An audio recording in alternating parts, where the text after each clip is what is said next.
Well, there you go. Instead of stopping the banner or adding the banner or whatever. Anyway, welcome to Amazon Live. Charlotte, I'm glad to have you here. We are also broadcasting on LinkedIn, so we'll get some comments there as well. And I just want to say thank you and welcome to the show. We are going to be talking about your book, and I've got it highlighted here in the carousel. You have to laugh to keep from crying. How to Parent Your Parent. Charlotte, go ahead and introduce yourself. Tell people where you're at, and we will just go from there. Well, thank you, Scott, for inviting me on the show. My name is Charlotte Canion, and my journey started some 20 years ago.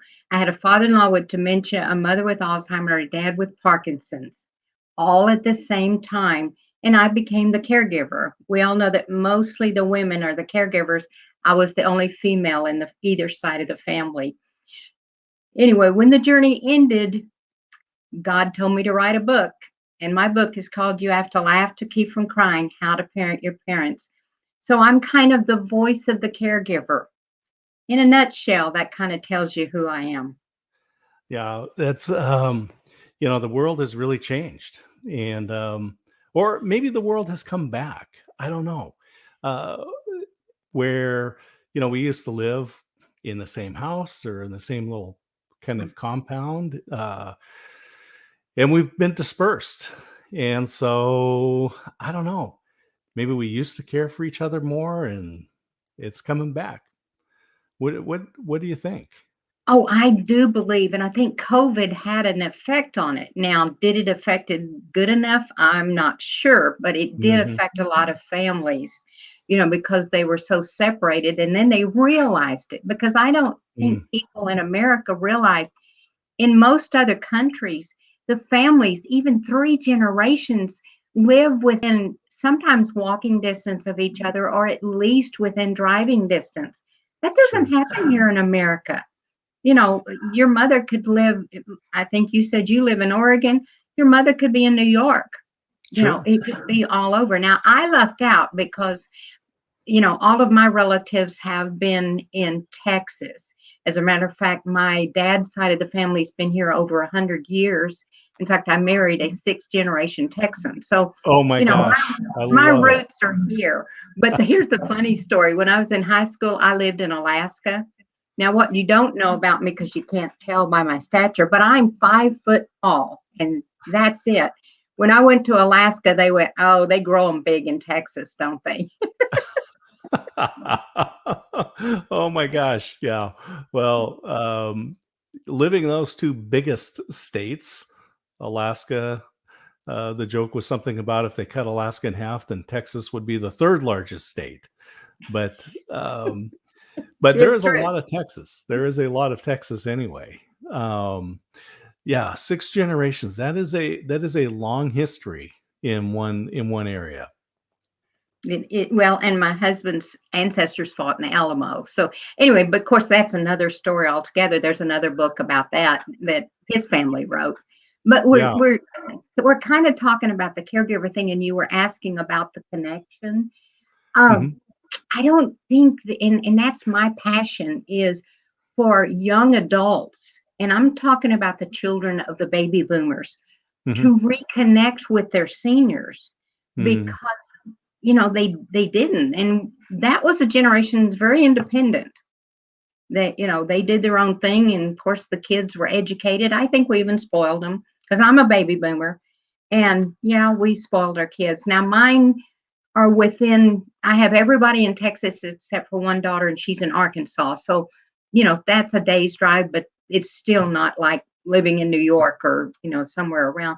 But families need to reconnect. And that is my passion. I've done a lot of soul searching and a lot of talking, and I speak to caregivers, but I also speak to the seniors, and I get their stories and their backgrounds, and they go, my son never comes see me, or I haven't seen my daughter. She lives in California. And of course, then COVID shut everybody down. I mean, shut it down. And the sad part, the reality of some of them, they lost their parents during COVID and weren't even able to go to a funeral. And that's very sad. And that's a sad reality that happened.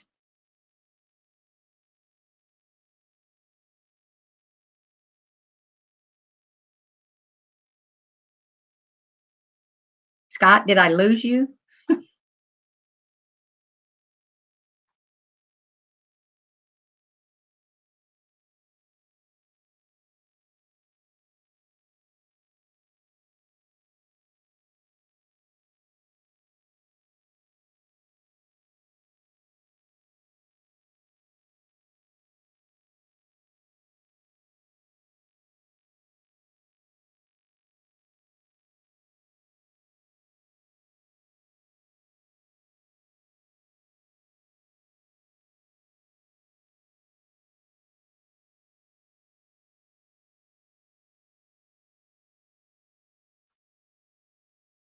I've lost Scott somewhere, and I don't know if we're recording.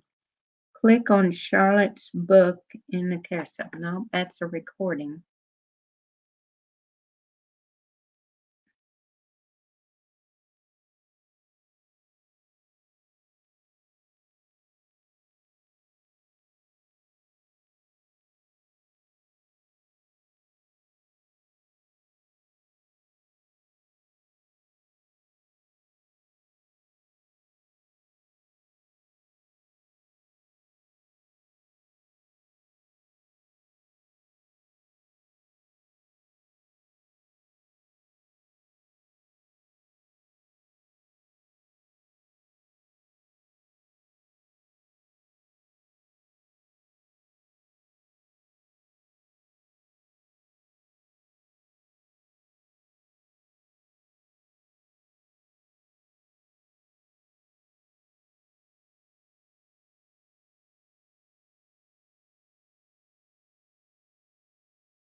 Okay.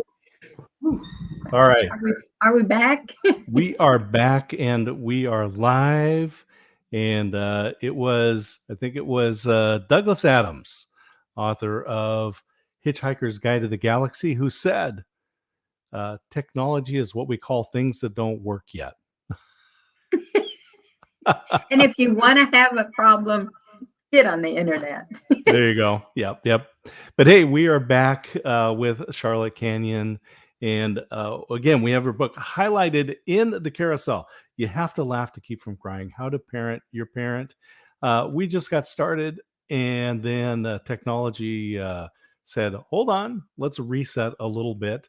So we are back again. Charlotte, let's start from the top. I know you're in Texas. You are married into 6 generations, but you have deep roots in Texas, Alaska. Uh, but let's jump right into the book because this is an important topic. So many people are caring for not only parents, but also spouses and children. And so being a caregiver uh, doesn't have as much press as it needs. And everyone that I've talked to, including my own family that has gone into this, it's almost as if, has no one done this before? Are we the first ones? No, the fact is, you're either a caregiver right now, you've been a caregiver, or I can Mm, promise you, you will be a caregiver at some time in your life. It's going to happen. It could be your spouse, it could be your sibling, it could be your children, it could, it could be your parents, and it's right. going to happen.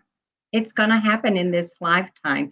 And I don't know, what we missed, but having cared for, 3, I had a father-in-law that lived in our house. My husband is an only child, and we unexpectedly lost his mother, and he came to live with us. And that was an interesting story because he had dementia, but my Hmm. husband was in denial. An only child, the strongest man in his life who taught him to ride a bicycle, had dementia? No, he was, the first person in denial is the person themselves. Second person in denial is usually the closest family members. Mm, And it took an incident, and I won't go into the whole story, but it took an incident where my father in law got lost and then came home with a wrecked car. And I was the only one at home. And he said, Charlotte, I've had a wreck. And I need to go back and pay. He thought he hit a mailbox. I'm going to tell you, and this is one of the stories I share when I speak, but his car did not look like it hit a mailbox. It had to be the biggest brick mailbox in the world because it yeah. was, I don't even know how he got it home. Mm. And what I kept waiting for was the police to show up. Did he leave a scene of an accident? To this day, we do not know what happened. Oh But boy. he destroyed the car, and my husband finally admitted, well, maybe we need to take, and we called him Pop. We need to take him to the doctor and let the doctor diagnose it. It always takes a third party. It takes an outsider to convince family members and to convince them themselves, whether they ever do it, Mhm. except.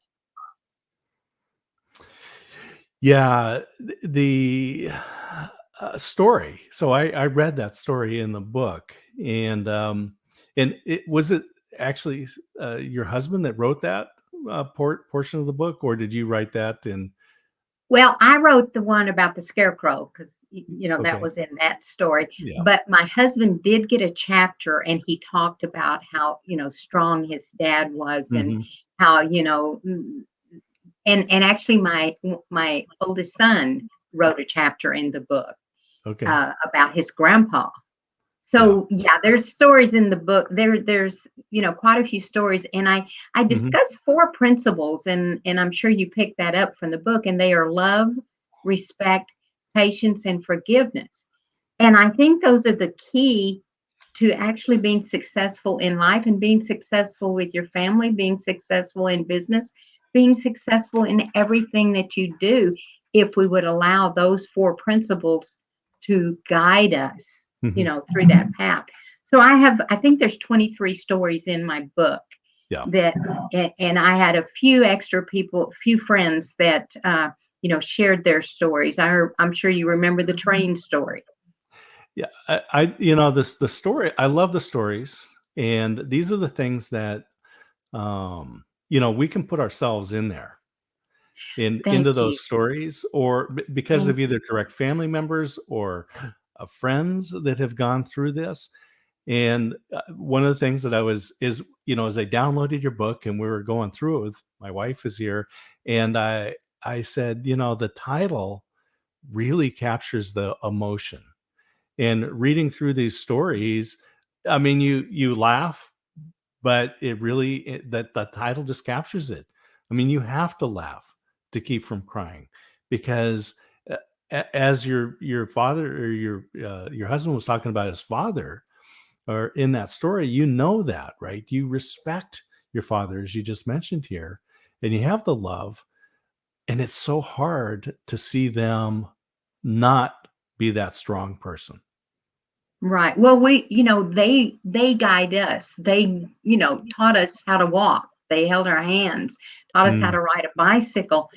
And what I do share with caregivers is, and I'm sure as your wife probably does as well, when they go through that, if my mother had told me that our grass was purple, I'd say, Mom, that is a beautiful purple.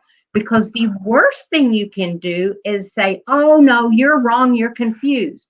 mm, They're confused enough up here. They are the first one to know I'm not connecting the mhm, dots. So I'm going to fake it for a while. I'm going to laugh when everyone laughs. I'm going to be sad when people are sad. So, I mean, they fake it until it's, mhm, almost, you know, so recognizable that they can't fake it anymore. I mean, my mhm, mother with Alzheimer's, I kind of laugh, and I'll share this. My dad's been gone for 13 years, but my mom only passed away 5 years ago, and that's when God told me to write that book. Her saying was, "You have to laugh to keep from crying, but it's okay to cry." You know mm, that's an emotion. Both of those, and there are a fine line between the two. Sometimes, you want to cry. Uh, I don't know if this was. I think it was in the book because it was one of the hardest stories I told.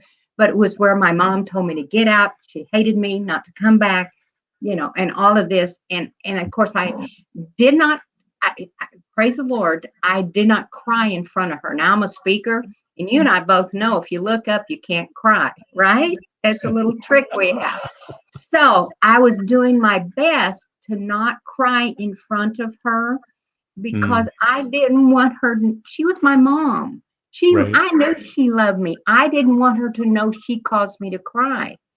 So I waited till I got home. And my husband will attest. I cried the whole day and I kept going, oh my gosh, is this going to be the new norm? Mhm, But praise God, that was the only time it happened. And she never did that again. Was it the pain she was in? What kind of state, what was going on at that moment? mhm, I don't know. It's just you have to roll through those. You have to laugh to keep from crying. I can laugh more now that all of right. this is behind me but there's still emotional things. I go into senior centers, senior residents and caregivers and all kinds of places. And this is a blessing. And it's kind of interesting that, I'm talking to you this week. I don't know if you've heard, but I get into all kinds of arenas because I want to open all the doors I can to speak to as many people.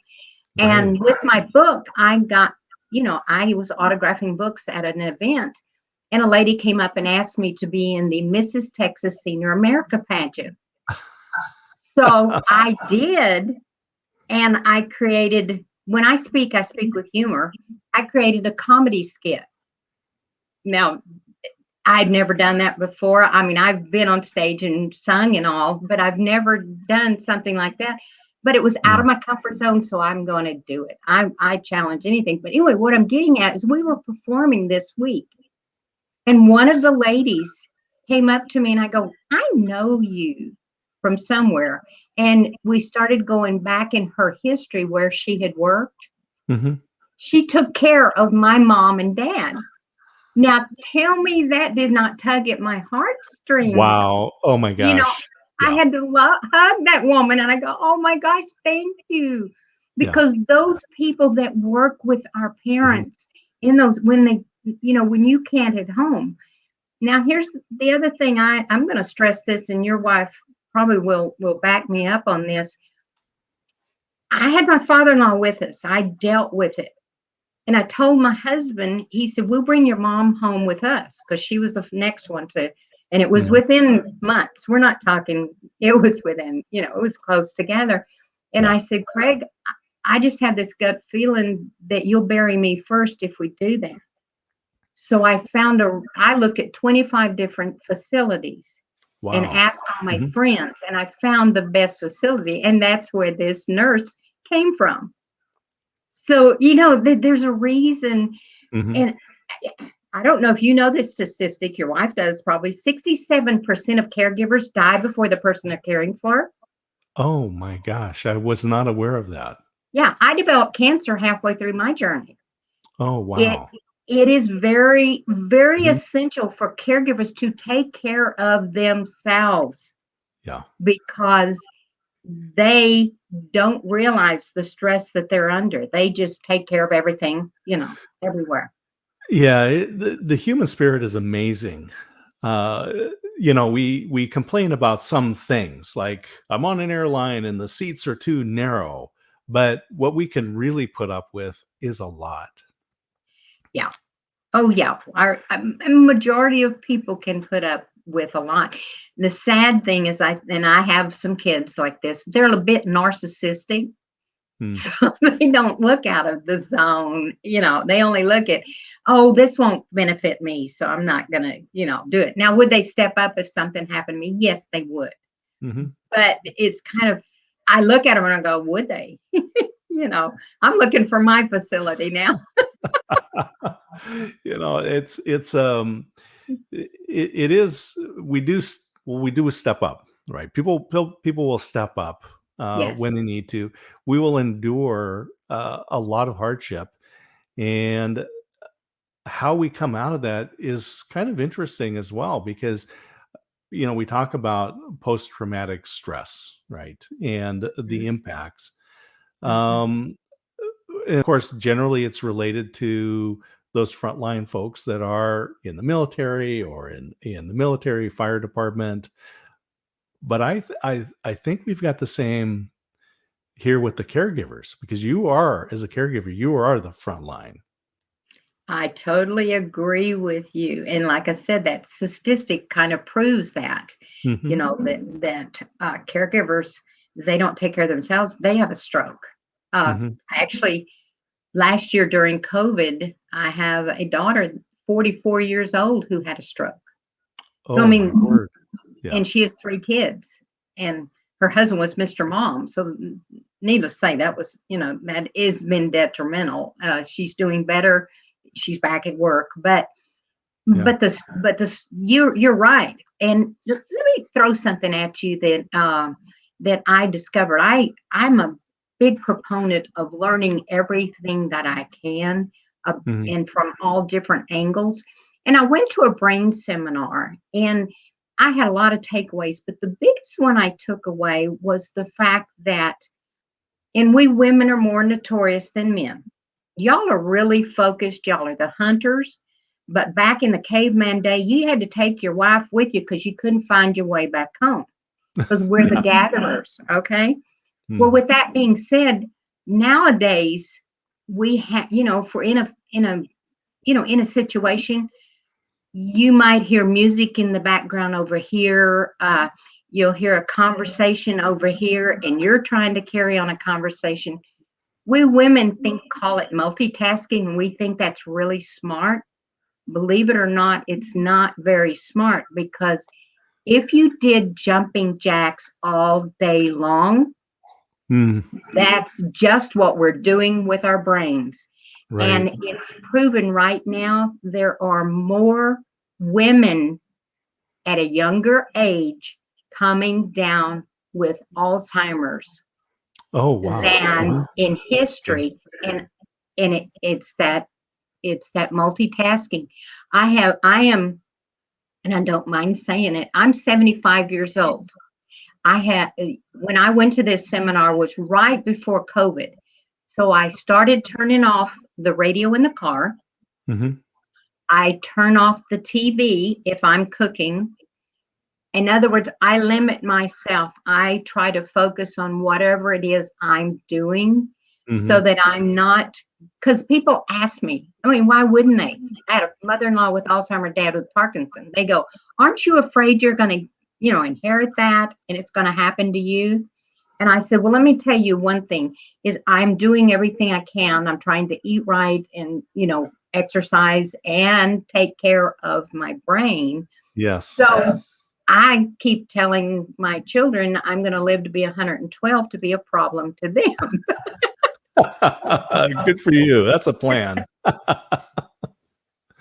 It's one of those things when we don't get rest that they measure basically there's toxins that build up inside your brain when you're thinking and working and when your brain is active.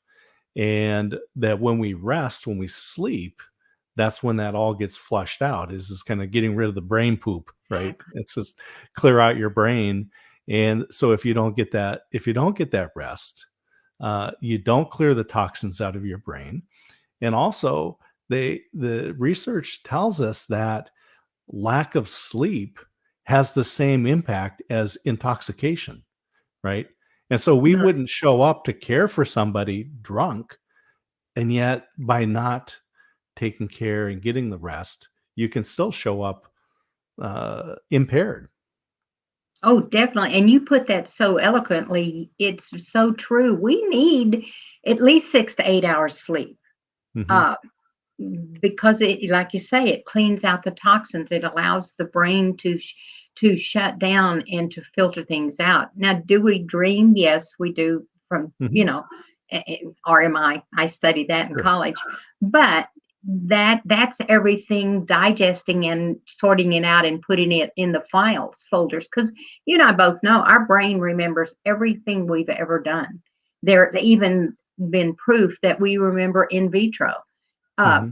before our mother gave birth. And I don't want to remember any of that, but it's in there. Yeah. It's just like a big file cabinet or just like a flash drive, it's all in there, but we need to filter it and we need to keep it. And it's, I guess, for a lack of other words, it's simplify it. And with Hmm. my book, you have to laugh to keep from crying. I want people to laugh more. That was part of the reason, like I say, after having my father-in-law at home, Hmm. I knew I couldn't, and I love my mama to death, but also her dignity. I did change her adult diaper, a little, and I'm going, her dignity would not want me to do that. And it Hmm. was better to allow, and she had so many complications, not just the Alzheimer's, that it was better for me to go visit her every day and shower nothing but love on her, Hmm. nothing but positive energy, and let the experts do what they do best. They could take care of the meds. They took care of, the different. Now I would go in at feeding time and I would feed her from time to time. But, you know, that's why the industry is growing. But the sad part is the young adults, the kids, they don't go visit those parents like they should Hmm. and shower that love. And they need to. I mean, they wouldn't even be here if it wasn't for those parents. Hmm. Yeah, there's a friend of mine, and his mother is in a memory care facility, and this is just saying memory care. This is one of those things that when you start getting involved in this, uh, aging and there's a whole different lexicon that goes with this, and Mm-hmm. so memory care, people that have dementia will end up there. There's assisted living, there's independent Mm-hmm. living, there's continuous care facilities. There is so much to learn in this. But a friend of mine, his mother is in a memory care facility, And it was really hard on him because he would part of his routine was every day was to go by and visit her. And then COVID came, and they were locked out. They were locked out, and he would have to see his mom through the window. Well, this is really hard on Yeah, someone that has dementia. very hard because they don't understand, Hmm. why they can't see their loved ones. I've seen different ways that they've done it. And this is crazy, but I've seen some of the facilities here, and I'm sorry, I'm going to change that. Communities. I've been told facilities is not the correct word. It sounds a little negative. So the I agree. communities, Hmm. assisted living community, resident community or memory care community, that is the new lingo because our parents, well, my parents for sure, facility had a very bad connotation back in the Sure. day. Yeah. But you and I both know senior healthcare is the fastest, or at least one of the top growing industries in the world right now, not just the Sure. United States, in the world, because we're living longer. Hmm. With medicine, my gosh, you can have, I've had a knee surgery. I have a total new knee. I mean, we're going to be bionic, but they haven't found the trigger in the brain yet. Hmm. Yeah. And the seniors, well, my dad's an example. He was a Marine, Hmm. strong-willed Marine. And I know if you read my book, but the listeners don't know this. My father lost his mother at the age of 2. He lost his dad at the age of 13. And at the age of 15, he was in a foxhole in Guadalcanal during the war. So he's a very independent man and Mm. very stubborn. He diagnosed his own Parkinson disease, Wow. just, reading and whatever, but he Hmm. would not go to the doctor. I finally got him to the doctor. Uh, of course, you read the story, and we won't even go into all of that, but he finally ended up in a facility, and they were giving him, a meds for his Parkinson, which he finally admitted. He goes, I should have been taking those a long time ago. Mm. Mm, Yeah. but you can only Well, do so much. yeah, it's just again, the stories. The book, we are live with Charlotte Canion here on Amazon, and we're talking about her book, You Have to Laugh to Keep from Crying: How to Parent Your Parent.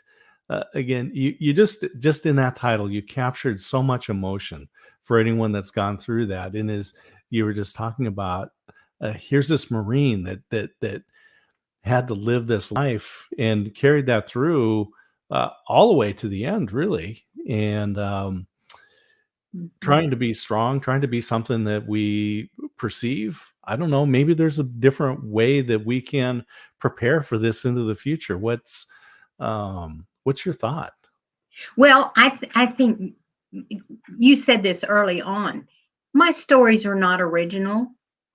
What they are, they connect with everyone. There's a Hmm. thread through every one of my stories that touches everybody that reads my book. In Yeah. other words, there's a story in that book that will touch them or Hmm. more because they're not original stories. But what I'm doing is I'm getting the stories out there because when I started the journey, I'm going to be honest with you, I thought I was by myself. Yes. I'm the only one going through this. Hmm. And Yeah. what's happening is we can now, there is a network of people, like what did I say earlier? You've either been through it, you're going to go through it, or yeah, or you're right in it right now. That's The right. caregiving Yeah. thing is inevitable. Yep. So we have Charlotte's book highlighted in the carousel. Click on it, take a look. But I would encourage you to buy this book. Holiday times are here. It can be an emotional time. It can be a hard time for people that are going through this. And Charlotte's book brings stories to light. You'll be able to really put yourself into those stories, or somebody that and they need to know that. And so I encourage you, add to cart, buy, download it, get the book. And Charlotte, you mentioned that it was your mother's story that really spurred you to write the book. And tell us a little bit about the journey of the actual writing of it and publishing it and being here on Amazon. Well, you're going to laugh when I tell you this. My mother passed away on January 1st.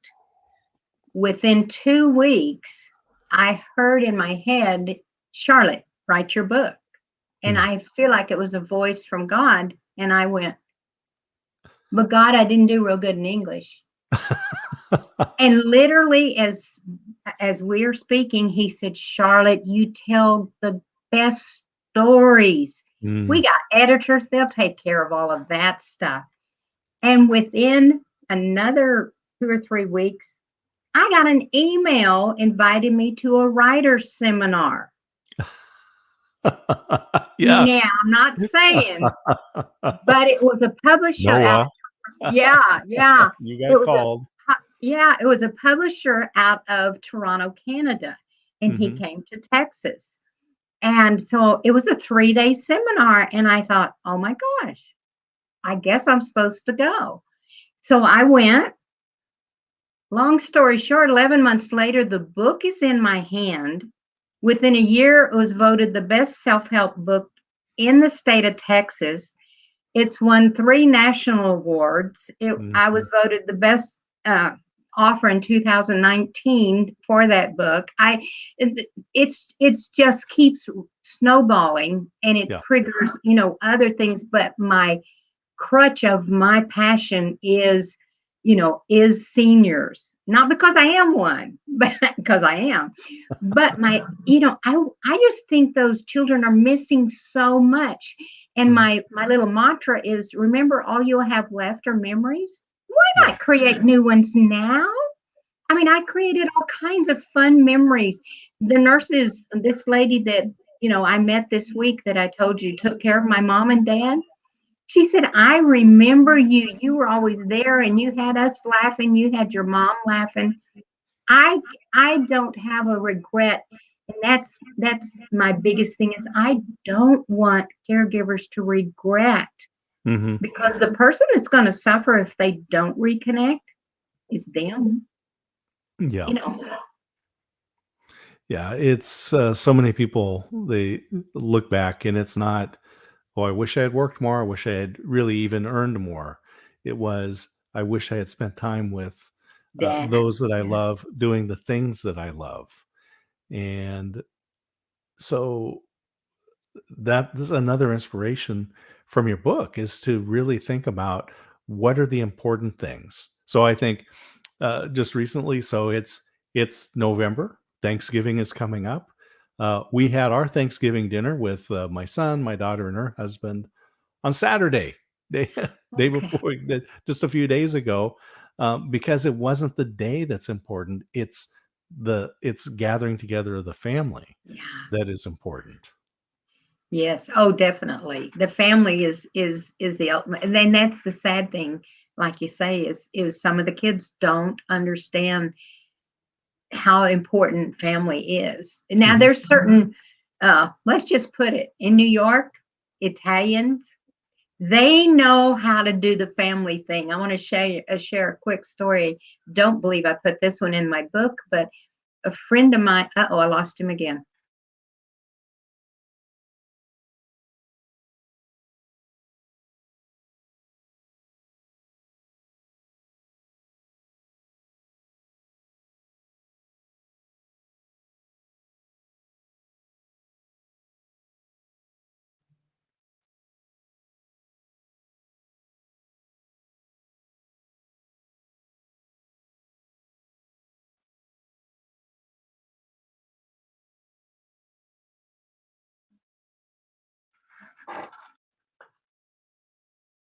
Yes, sir. Did it go down again?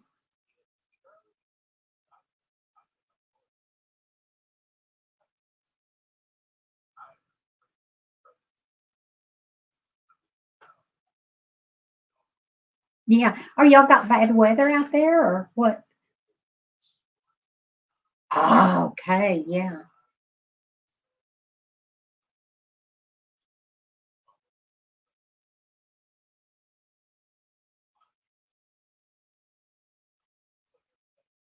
Oh, yeah. Mhm.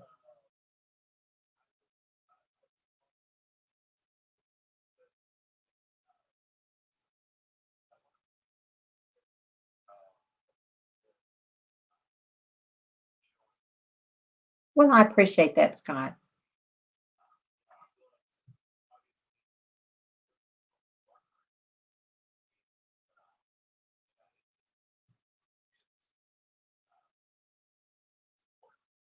It, well, I appreciate it, and like I say, I think hopefully, it'll get. Like I say, that's my passion, because I just need people to think, just think about mom, think about dad, think about family.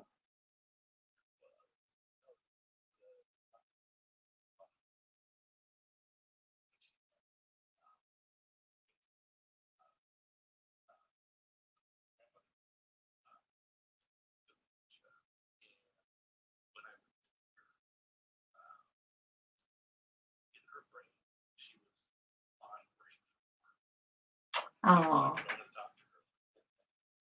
oh, you'd have to. Well, my mother, I tracked her back. When she was 93. When I tracked her back, she was in her teens, because Alzheimer's, they forget the current. They can't remember. You give them. That's another little bit. But I knew she was in her teens. You know, and there's a funny story about her. Thinking my husband was her husband.